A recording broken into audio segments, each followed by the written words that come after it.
Salam sejahtera Malaysia. Denyut nadi suara rakyat bergema di channel ini. Tuan-tuan dan puan-puan yang dihormati sekalian, salah seorang yang saya sangat respect di Malaysia sekarang ini, terus terang saya cakaplah, yang ini saya berani terus terang, salah seorang yang betul-betul saya respect di Malaysia pada hari ini, saat ini adalah Ketua Hakim Negara Tun Tengku Maimun. Tengku Maimun Tuan Mat. Kenapa saya hormat dan respect kepada dia? Kerana saya dapat rasa di bawah pentadbiran beliau, Badan Kehakiman Negara dapat naik semula dia punya martabat. Dengan dia punya ketegasan, keberanian, tidak langsung dia terpengaruh dengan apa-apa kuasa pun, tak takut pun dia. Ugutan ke apakah dia tak takut. Tahniah diucapkan. Inilah yang kita mau. Okey, so akhirnya setelah lama berdiam diri, dia muncul semula dan buat pengumuman yang saya setuju. Kata beliau, kata Tengku Maimun, keyakinan orang ramai sudah terjejas. Demikian kata Tengku Maimun.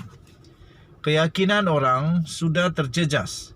Sebaik Suruhanjaya Pencegahan Rasuah Malaysia SPRM mengeluarkan kenyataan, media iaitu Hakim Mahkamah Rayuan Datuk Muhammad Nazlan Muhammad Ghazali disiasat berkaitan dakwaan wang yang tidak dapat dijelaskan dalam akaun banknya. Ketua Hakim Negara Tun Tengku Maimun Tuan Mat yang mengetuai panel 7 hakim Mahkamah Persekutuan menyatakan demikian ketika mendengar permohonan 2 peguam dan seorang aktivis yang memohon mahkamah itu menentukan persoalan undang-undang berkaitan siasatan terhadap Muhammad Nazlan. Okey, nah ini rupa-rupanya bukan seorang punya keputusan tahu. 7 panel hakim yang arif lagi bijaksana. Muhammad Nazlan iaitu Hakim Mahkamah Tinggi yang telah mensabitkan Datuk Seri Najib Tun Razak dalam kes penyelewengan dana SRC International Sdn Bhd pada 28 Julai 2020 dan memerintahkan bekas Perdana Menteri itu dipenjara 12 tahun serta didenda 210 juta ringgit Malaysia.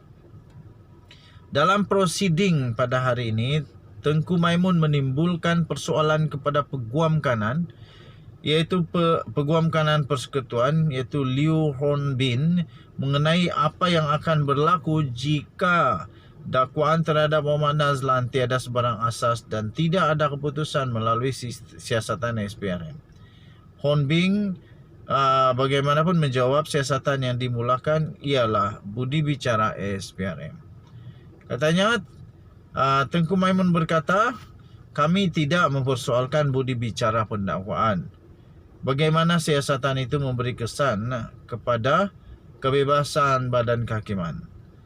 Hong Bin menjawab, keyakinan orang ramai akan dipulihkan. Keyakinan orang ramai akan dipulihkan jika hakim itu bebas daripada dakwaan. Jika SPRM tidak mengeluarkan hasil keputusan siasatan, anda perlu melihatnya sebagai tiada asas kepada aduan itu, katanya. Tengku Maimun menjawab, tetapi keyakinan orang ramai sudah terjejas. Sebaik saja kenyataan dibuat bahawa seorang hakim sedang disiasat. Itu sudah menjejaskan keyakinan orang ramai. Adakah anda menyatakan kemudian perlu tunggu hasil siasatan? Hong Bin berkata, ya. Dalam kes berprofil tinggi, itu amalan badan siasatan dan peguam negara mengeluarkan kenyataan akhbar mengenai perkembangan siasatan. Kenyataan media akan diberikan mengenai perkembangan siasatan dan hasilnya. Badan kehakiman perlu mengambil notis kehakiman berhubung perkara ini. Salam sejahtera Malaysia. Sila tinggalkan komen kamu. Kita jumpa lagi. Bye-bye. Salam sejahtera Malaysia. Kali ini SPRM pula membuat kejutan. SPRM pula buat kejutan kepada Rafizi Ramli. Selama ini Rafizi buat kejutan je. Kali ini Rafizi pula kena kejutan. Harap-harap Rafizi tak pengsan lah. Tenang saja dia tenang saja. Okey. SPRM siasat pengisytiharan harta Rafizi. Daripada bharian.com.my 10 November 2022.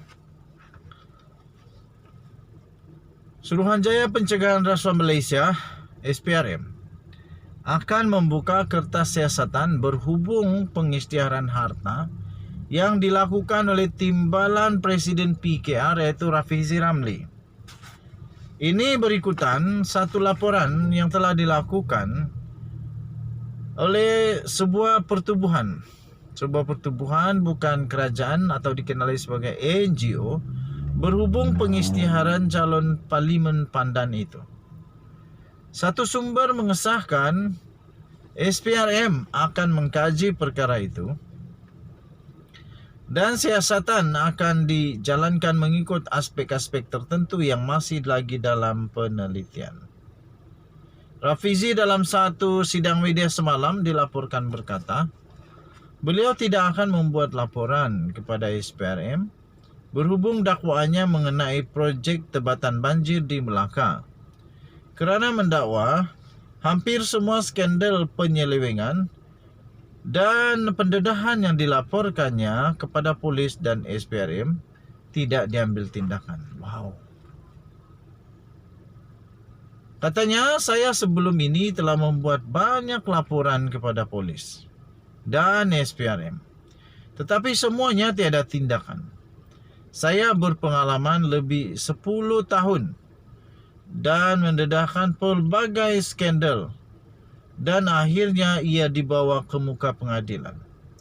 Tetapi iaitu tindakan undang-undang, bukan datang daripada polis atau SPRM, tapi pendedahan yang menyebabkan kemarahan rakyat. Contohnya kes kapal tempur pesisir LCS. Tidak diambil tindakan.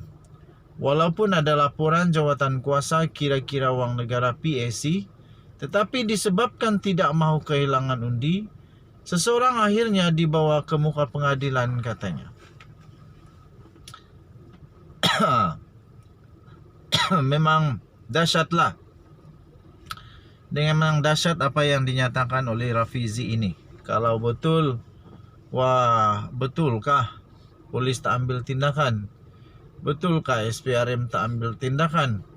Sampai Rafizi pun putus asa sudah kan? Dia bukan putus asa, dia fed up. Dia fed up untuk buat laporan polis dan laporan SPRM.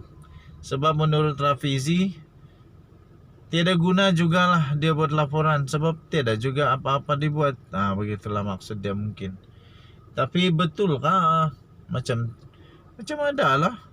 Mungkin SPRM buat siasatan juga, tapi secara cara yang lebih sistematik kali, bukan kasih umum terus heboh-heboh gitulah. Tapi kita harap semoga semuanya okey, dan yang paling penting negara Malaysia dibangkitkan semula menjadi sebaik yang mungkin sekali lagi. Kita mau negara Malaysia sekali lagi dihormati di mata dunia. Dan kita jumpa lagi. Bye-bye.